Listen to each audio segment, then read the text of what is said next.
30/4/2014 الفرنسية لإغاثة سوريا. قمنا الآن باستلام جهاز نت فضائي سنقوم بتسليمه لأصحابه فور وصولهم إلينا بإذن الله.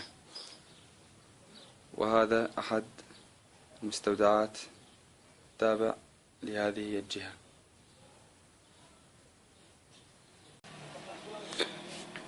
هنا المستودع الثاني للفرنسية لإغاثة سوريا. وهذا المستودع عبارة عن قبو. حسن هرب وتركنا الأول واحدة وحياة النبي.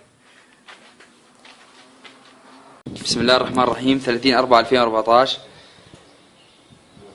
الفرنسية لإغاثة سوريا. نقوم الآن بتسليم بعض الخدمات التي تقدمها هذه الجمعية لقطاع عين ذكر في محافظة درعا، وهي عبارة عن جهاز إرسال نت فضائي، وهو شعار جمعية كما ترون فرنسية لإغاثة سوريا. وهذه 4 طرود دواء قمنا بتسليمها بإذن الله تعالى إلى الأخ. اسمك كريم أخي؟ فهد البخيت من قرية عين ذكر.